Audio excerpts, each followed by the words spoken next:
Hey, everybody. Welcome to another episode of Just in Time, the series where I bring you just a little bit of information and a little bit of inspiration just in time for you. Today's guest, we have Evelyn McGowan out of Chicago. Evelyn and I have known each other for a little bit through IES. She's been instrumental in my journey of lighting. So I wanted to give her a call and talk to her about her experience both as a salesperson, being a rep agent previously, and as a designer, a lighting designer now within a global engineering firm, and what aspects of her sales background she utilizes most in order to work on her projects and solve problems. Should be a great conversation. If you like these types of topics and want to hear more, make sure you like and subscribe and follow us for more. Let's talk to Evelyn. Thank you for agreeing to come on here and having a conversation with me. I think what I really want to extract from you in this conversation is a little bit of how your experience as a rep agent, because you were a rep agent for a considerable amount of time, and then you've also been a lighting designer for a considerable amount of time. You've had a healthy amount of longevity within this industry, how you utilize that early knowledge in solving problems or serving projects as a lighting designer. I think that's going to be the key point. But before we jump straight into that, I think maybe could you start by just giving folks a rundown on how you got into lighting in the first place? Yeah. Maybe not the full journey. I don't know, we don't want to spend the whole time on it, but Yeah. what would be the Reader's Digest version of Evelyn's life into lighting? When I was in architecture school, I had to take a lighting class. I got sucked in. And I decided not to even get my license in architecture. I was all in with lighting. When I got out of school, the economy was in the doldrums. I got a job in sales rather than in design and stuck with that for 25 years and then went back to design.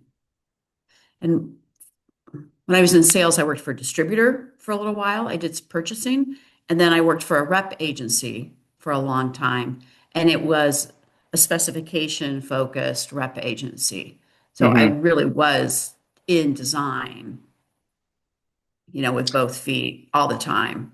Yeah. So I think sometimes we hear that around rep agencies, a specification focused agency. What other type of agencies would there be?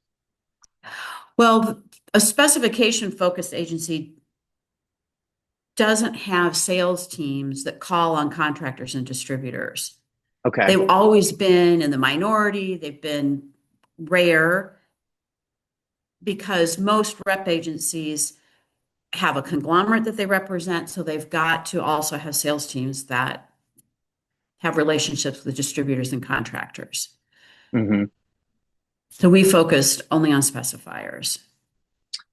And would you say there is a value add or a risk in working with a spec focused agency versus one that is more broadly focused? Oh, yes, and yes.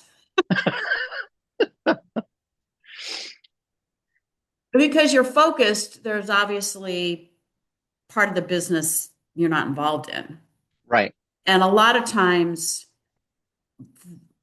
the contractor and the distributor part of the business is lower margin and, just as many headaches. So it was, I never talked about 2x2 troffers, never argued over 25 cents over something. So there was, that was nice, but it did limit the way we could penetrate into a market. Right. I would Yeah. also imagine it limits because oftentimes the VE question and the VE process tends to get done on that contractor distributor team side. So if you don't have someone in those offices on the ground with those teams, then you as a spec agent may not actually hear about or know that these attacks are kind of coming against your spec, right? Right. Yeah. Yeah. Okay. Sometimes we didn't know. So we used to have a joke in the office that sometimes they only bought stuff from us when they really had to. That wasn't quite true, but there were other, benefits to working with us because we had a pretty good inside team. We were attentive to details. So often we put submittals through and they got approved the first time. But a lot of times that's because the luminaire schedule was well written, Hmm. because it was coming from a specifier or a lighting designer. That was one thing I learned that I carried into being a designer, is writing a very good luminaire schedule because it makes the rep's life easier. Okay, so let's just take a pivot on that real quick. How do we define a good Luminaire schedule versus not a good one? Well, a not good one doesn't have very much information in it. So I try to imagine myself, the person trying to build a price. Mm-hmm. So you want to have, and then also, if we have a really good description on the luminaire schedule, that gives us the basis to reject crap that a Mm, contractor may try to substitute as an alternate. So if we can say, oh, look, in the description, it says the fixture is this dimension and the aperture is this size and the housing is this deep, or the lensing is this quality, there's no visible diodes, et cetera, et cetera, et cetera. So I always hmm. put in all the ratings, the IP ratings, if we've got an IK rating or if we've got a vibration rating. I also put in color information, TM30, or um, the old thing that we're using? CRI. CRI, right? And as well as finishes and special features. Where does the driver go? Hmm. And I want to include everything that may be an option in the price list. When people feel more comfortable about quoting, they'll do a better job and they won't mark it up as much along the way. Hmm. So I try to give everybody comfort about what's included. And that's hard to do early in a project. And you have to be, vague, because you're just early, if you're at a 20 or 30% set, you don't know everything yet. But I still try to put in good information about a series or a family, or something to help the person putting the quote together to do something that's reasonably accurate. Okay, so from that, what I'm taking away is providing a good lighting schedule is going to provide the most amount of information reasonably possible given the position of that ask within the design process. So you Mhm. mentioned a set. So if we're at 20 or 30%, what did you qualify that as? Well, so if you're in really early design development, I Mm-hmm. still like to put a fixture series. I don't just say 4-inch recessed fixture. I'll put in some specifics. Okay. Contractors and distributors know immediately if a lighting designer has worked on a luminaire schedule, if we're Okay. doing our job, because the detail is there. So they're more respectful of it and they're more attentive to any alternates that they may suggest. That's another reason why I want the luminaire schedule to be neat and tidy. Not only to make it easier for the rep agency that's doing the pricing, but also to send a signal to everybody that this is a real thing. Mm-hmm. And another thing I do along those lines is, if the project is out of territory for me in Chicago and our home base is in St. Louis, so if it's out of St. Louis, I early on try to figure out what's the most important fixture on the project. What's the pivotal fixture? And I'll look to the rep in the destination territory. Now, rarely can I build a whole project around one rep, but I'll try Mm-hmm. to at least limit it to two and be really smart about how things are lined up. And And at I'll this call the point, rep that's my next question. Are you reaching out to that agent? Okay. almost always. Yes. And I, introduce myself. I describe a little bit about the project and the challenge and what our goals are. If there's more than one rep agency involved, I remind them they've got to play nice. Tell them I'm going to want unit pricing. And actually, usually they're relieved to hear, okay, this is my sandbox over Hmm. here, and somebody else is going to take care of this, and Evelyn's going to have control over this. So all I have to do is worry about my stuff. But I try not to involve too many rep agencies. If we can keep it with two, and maybe there's a couple of decorative fixtures that the contractor can buy from a showroom or, something that's outside that. But when a rep in a destination territory that's quoting something realizes that somebody's put some thought into the luminaire schedule, I find it's much more successful. Hmm. And then they'll call me when they hear something, which is very nice. Some reps are really happy to have conversations with specifiers. And some specifiers are reluctant to talk to reps. But for me, because I was a rep, I'm not afraid of it at all. I'll So, talk to contractors. I'll talk to anybody. so talk to me about that. Like, how did that confidence build? Have you always kind of just had that forward, let's get on the phone, let's talk to whoever, let's avoid conflict where possible, or did that build up for you? That built up, but early in my rep life, we needed to talk to specifiers about projects. So I know there's that line of communication, and I value that a lot as a designer now. I Mm, want to have good relationships with the local reps. I really value that. They're a great resource. I know how valuable they can be because I tried to be a valuable rep. I'll have to say another thing is that because I was a rep and I went to a lot of factory visits, I yeah. met a lot of reps around the country. And I'm so old that sometimes I'm now talking to a sales rep, and the people I know at the agency are the owners or the retired owners, the smarter ones, ones who've already retired. So I have a history of, well, I have a knowledge of the history of some of the rep agencies around the country and their Right. personalities. So yes, I'm not afraid. And I understand how pricing works. So you mentioned markup Yeah. and helping to control that markup by reducing fear and uncertainty. Now, most people, Mhm. when they say the word markup, there's like a little vinegar in their mouth when they do it because it's like a nasty word. It's a bad taste. You didn't have that. You were just like, it's a No, normal course of business. Was it during the time at the rep agency that you learned about the buildup and markup? How did you communicate the value of those markups? How did you teach the designers you're working with to understand and appreciate what they're getting in those markups?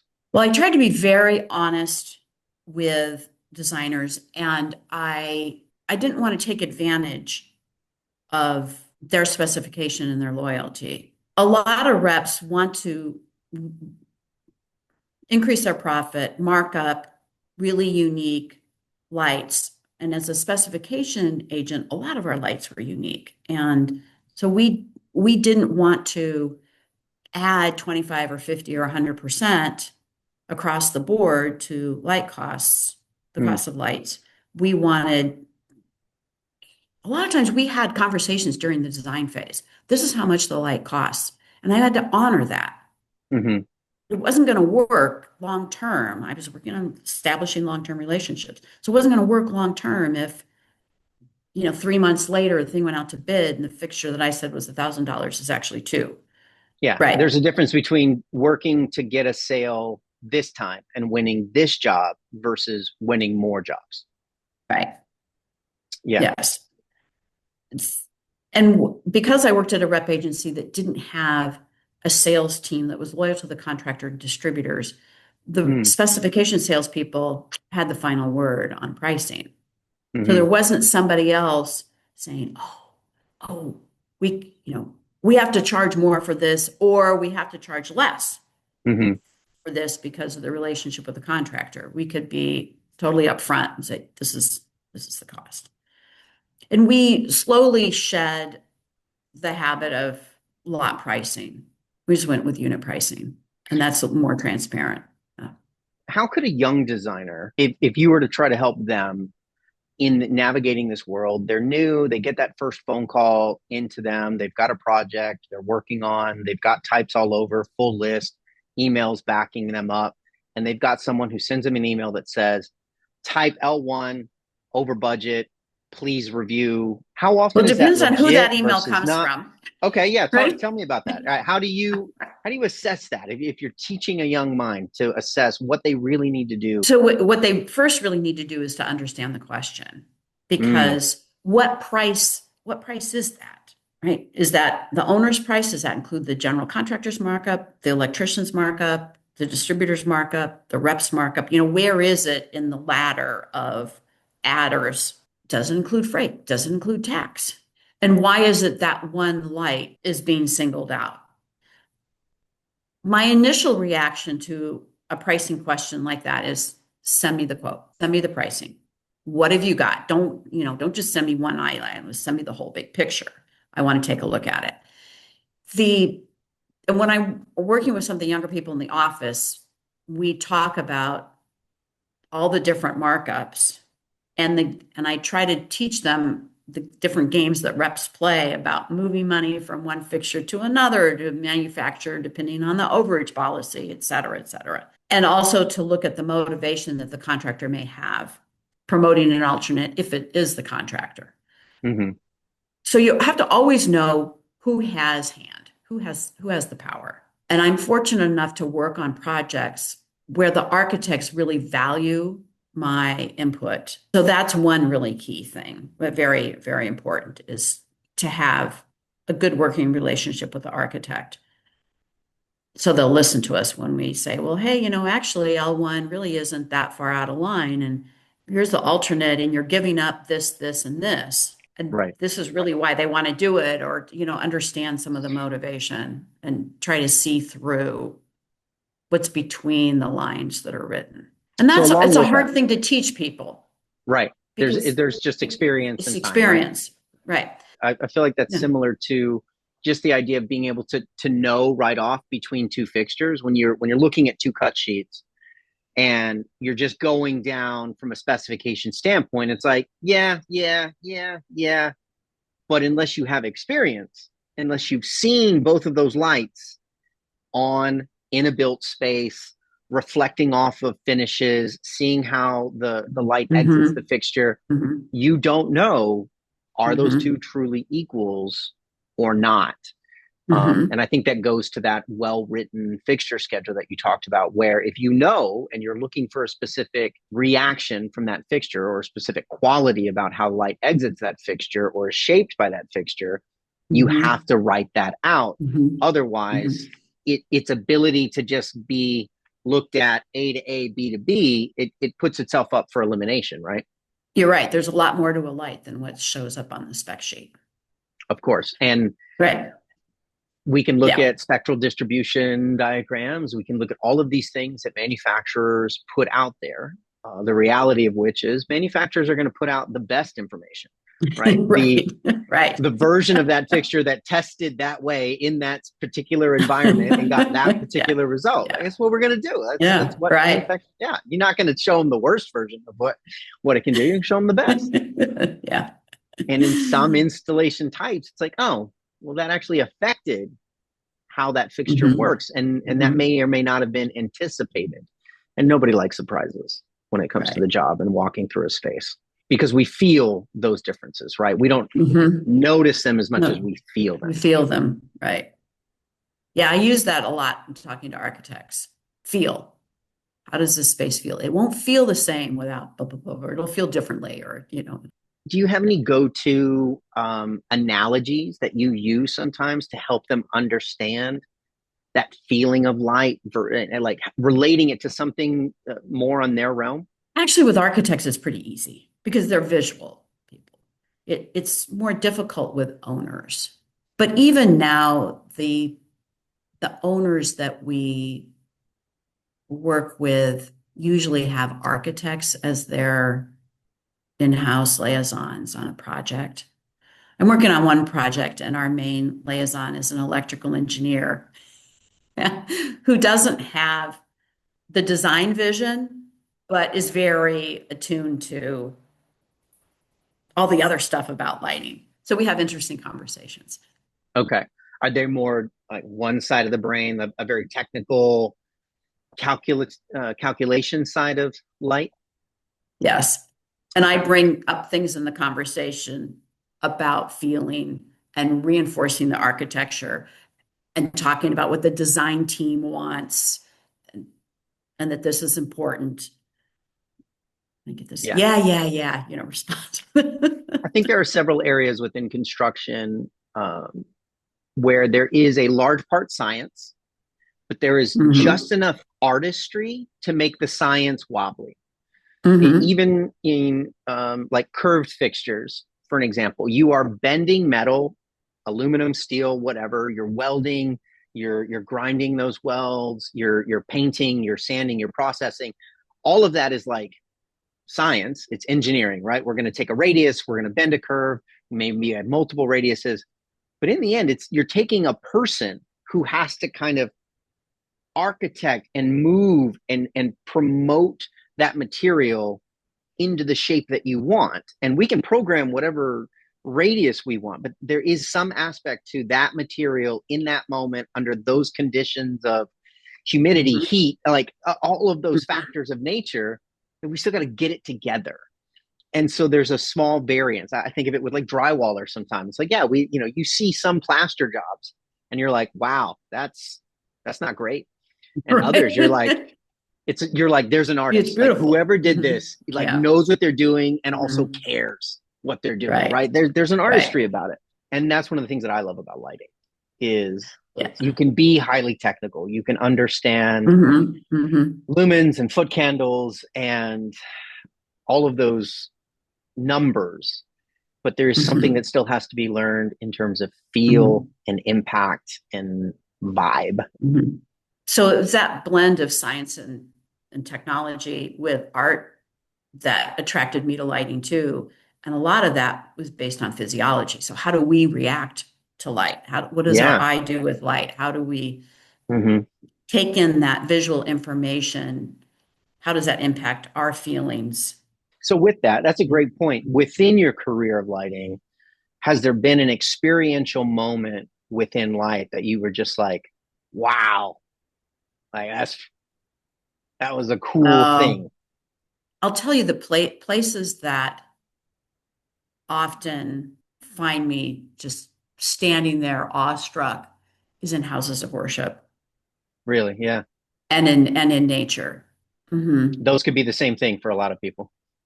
Yes. Yeah. Yeah. Right. Yeah. I'd agree with that. For me, I think sunsets and sunrises are Hmm. two of my just favorite things to experience. I Hmm. Yeah. never get tired of just seeing Right. my own flesh in that In that sunsetting light. tone. Yeah. For me, Yeah. that's When Roscoe COVID, 321. That's remember when COVID first hit and I wasn't going into the office every day, I'd get up every day and walk down to the lake at sunrise. that sounds beautiful.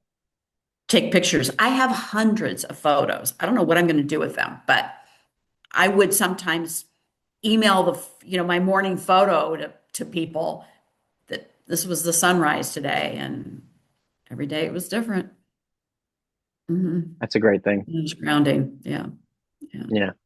So, All right. So let's backtrack back to your career. Is there aspects? I mean, obviously, design is a place that you felt really drawn to because even after a pretty successful career as a salesperson, you went back into design. Is there anything about the sales side of it that you miss? not really, but actually, what I do miss is having a closer relationship with the manufacturers and finding out about cutting edge. Mm, There's more cutting edge technologies and new fixtures that are coming out and forces in the market. Because I know a lot about manufacturers, really early on, I learned there's a lot more to a manufacturer than the products that they make. It's their culture. How do they handle problems? How do they release new products? Do they have a knowledgeable sales team? You know, can they answer questions quickly? As a rep, one of the things I first learned is you really need to know who to talk to at a manufacturer to get an answer to your question. And that's also true as a designer in a way. But I want to respect the rep and funnel everything through the rep, but really I want that relationship with the manufacturer. And there have been some times when I've reached out directly to a manufacturer about a project that's outside our territory, that's kind of top secret or Hmm. has some unusual things, I'm like, I'm not going to get a rep involved yet because it's just too muddy and everybody's going to get their hopes up. And I don't even know if that's worth it yet. So I want to talk directly to the manufacturer about whether something's reasonable or not. I think that's And fair. I've really enjoyed being able to do that. And I Hmm. know that makes the reps nervous. However, I am really, really good about communicating with the reps. I send them luminaire schedules and information they need to do a spec reg. I tell them when I've seen submittals. I try to be really communicative and proactive about that so they don't have to ask me because I And want that trust. so With help the, let's say someone's listening to this who doesn't understand why. Why is that important for you to give them that information? Okay, because we have a working relationship and reps only make money on commission on orders that are shipped and paid by a distributor. And if the project is not in our territory where it's, us as a specifier and the local rep as the rep, then commission gets shared with people in the other territories, Hmm. which only makes sense. Everybody's involved. If you do the work, you get some of the profit, the commission profit. Right. So right off the bat, somebody can help me a lot during the specification, and they know they're not going to get any of the money for destination or order entry portion of the commission. That's Right. going elsewhere. So I want them to be adequately compensated for the specification effort. The other thing I know is you can't run a rep agency, a good rep agency, on the basic commission from a manufacturer alone. You have to make additional money, and that's called overage. You have to do it. So built into my markups is there's overage for the rep because I want good service. I want a healthy rep. I want all the reps in the area to be healthy. And not only am I supporting the Chicago reps, but also the St. Louis reps, because that's where our home office is. And I want those reps in St. Louis to take care of everybody else in the St. Louis office. So keeping that communication um, honest and forthright means a lot to me. I So think even that's though great. I may occasionally go around their back for something, it's for a good reason, and I'll bring them in When it's time. when it's time. Mhm. Right. Yeah. Yeah. And Yeah. I'm sure that the agents appreciate that. Well, I hope Nobody so. likes nobody likes to do work that they're never going to get paid for. Hmm. And it's hard when when you have someone in a territory who does work solely out of territory, but they Hmm. still need help. They need to see a fixture every now and again. They need a Yeah. sample to arrive. They need someone who's going to answer that question. And to your point, that's going to have a deep connection with their favorite manufacturer. Yeah. So yeah, I would honestly feel like if anyone's going to listen to this, that last like 2 minutes is super critical in understanding the importance of being closely tied with a rep Hmm. and Hmm. understanding the value that a good rep agent can bring to the Hmm. project. Now, obviously, from your time as a rep agent to what the reps are having to go through now, would you say that the complexity of their involvement has increased over that time? And if so, how much? Absolutely. Absolutely. It's done nothing but increase over the last 50 years, 40 years. Designers expect answers instantaneously, which is difficult. And I find myself sometimes wanting to know something 10 minutes ago. And I'm just now getting around to asking for it. And so I try to be very reasonable about requests that I make of reps.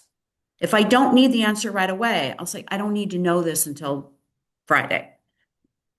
Or actually, I've got a meeting tomorrow morning at 10 o'clock. I lay it down and say, if I need it quickly, I say when and what's going on. And if I don't, I let them know they can take care of something else and do that. When I ask for pricing, I like to put together a full catalog number.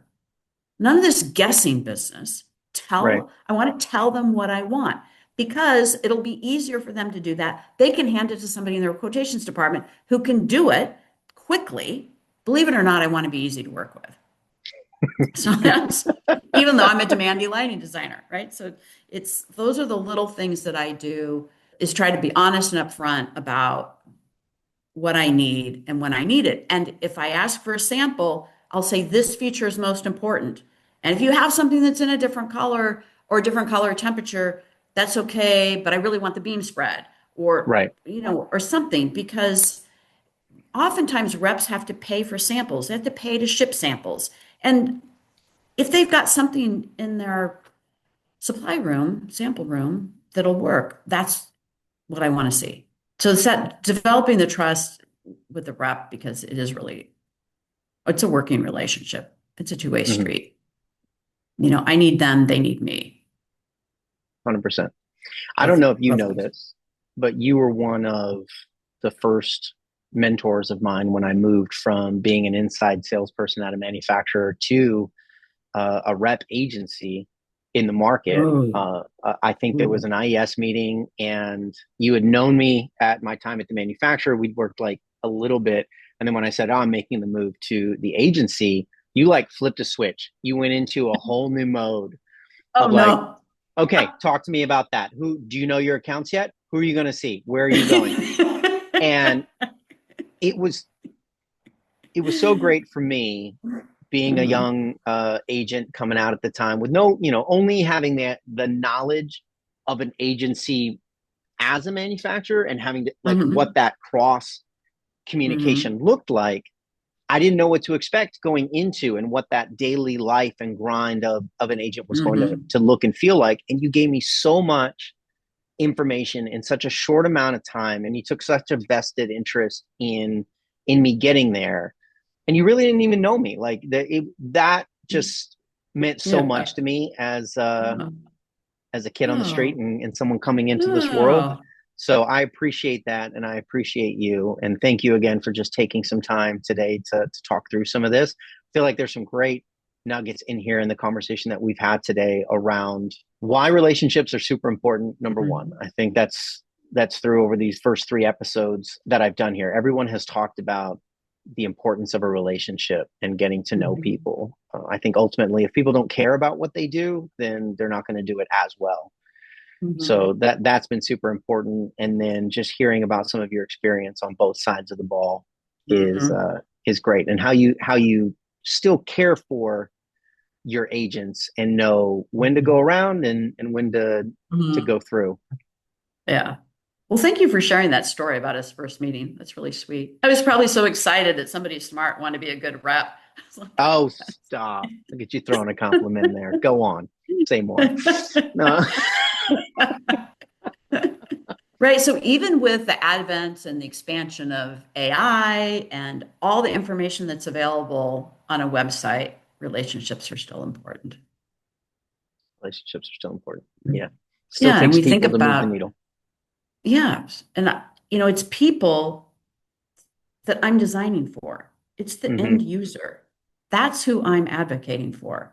I want quality lighting for the people who are going to be in the space. I guess lastly, well, with that in mind, just because you brought it up, how are you communicating that value to the end user, to the owner, in a way that makes sense to them from a dollar and cent standpoint?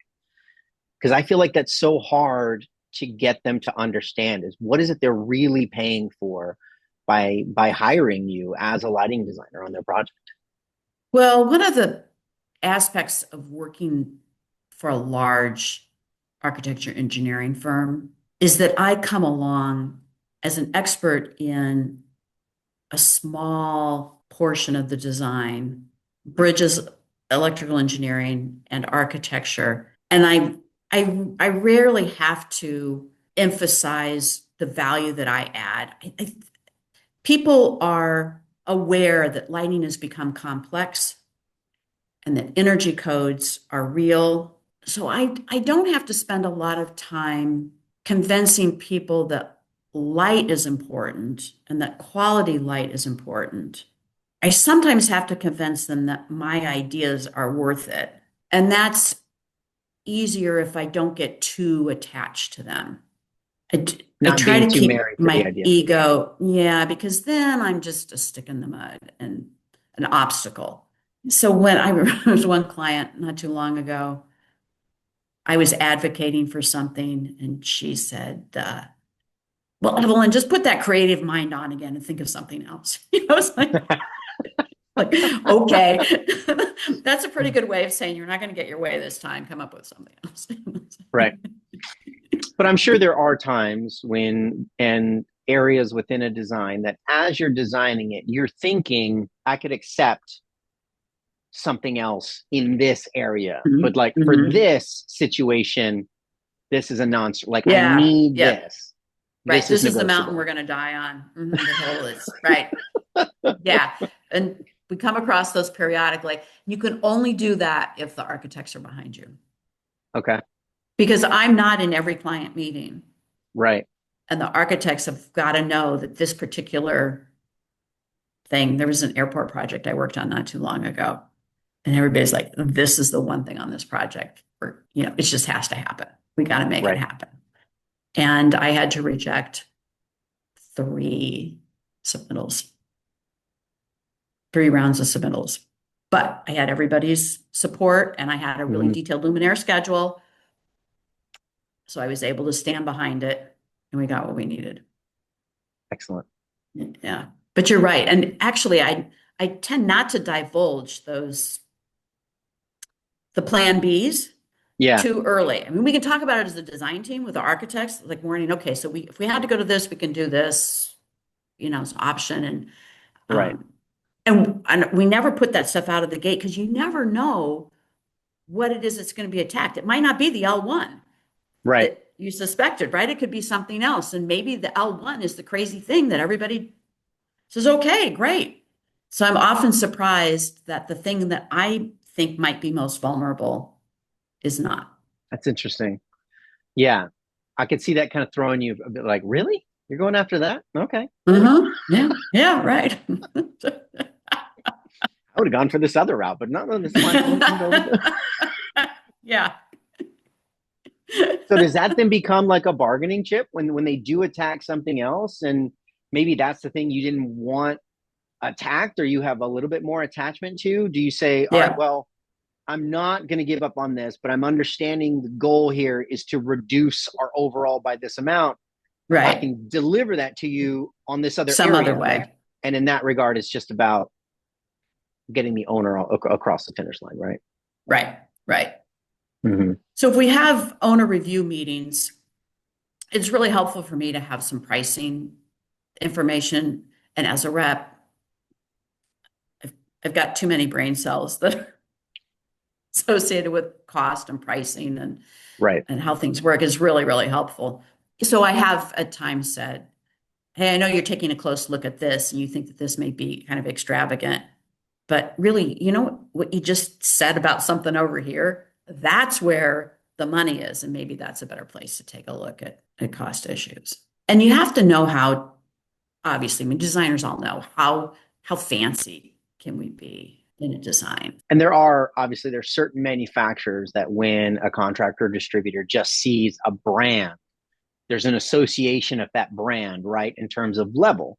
Just like if you Mhm. saw Mercedes, it doesn't matter if Right, it's the lowest version of Mercedes or the highest version of Mercedes. You have this intent, this thought immediately, like we can't afford Mercedes. right, I need to see a Ford right, or right, or something on that line. right, right, Even though there's oftentimes there are companies who, yes, they have some expensive products for key areas, but then they also have very right. reasonable products in other Hmm. areas, but can Hmm. be attacked unwarranted. Hmm. And that's when I always like to bring up the servicing, the quality, all those other things. When I was a rep, we used to joke, it's about fixtures and food. So, could the manufacturer provide quality fixtures? And if we went out to dinner, was the food good? But it's that whole package of what's behind the fixtures. And that matters a lot to architects, especially. It matters to owners and it matters to contractors, even though they don't readily admit it. Well, that's a hard thing to teach younger people. In the office, I like to have regional sales managers come in with samples. We talk about them. I ask a lot of questions. And part of the reason I ask questions is because I want the other people in the room to hear the questions and to have a conversation. And we always try to spend a minute at the beginning talking about the overall manufacturer, the roots, the location, what their emphasis is, what their philosophy is, what their mission is, or, Right. So Because you're as trying a to connect the team to manufacturer, them more than just as a product. You're trying to connect them to a story and a background. Yeah. Because people remember stories. People remember stories. Mm-hmm. It's true. Right? Yeah. That's why I Yeah. try to relate lighting in as many different stories as possible. I would say the one that I've gotten the most mileage out of, or sorry, Canadian now, kilometers out of as of late. Thank you. Is I relate light to food, layers of light with a well composed dish. A composed lighting scheme is like a composed plate of food. You're balancing salt, fat, and acid. If you overplay any one of those, you're going to blow out your palate and ruin the whole experience.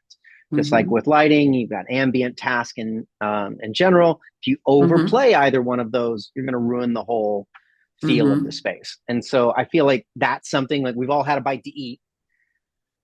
Not everyone appreciates good food and subtle textures and flavors, but we've all had good food and bad food.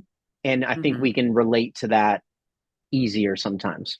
And we've all had good dining experiences. Yeah. Yeah. You've been in a restaurant at times where you're like, wow, this is really great. Well, we are fresh out of time. Thank you again, Evelyn. You are always a pleasure to chat with, and look forward to talking to you again soon. This is fun. Thank you.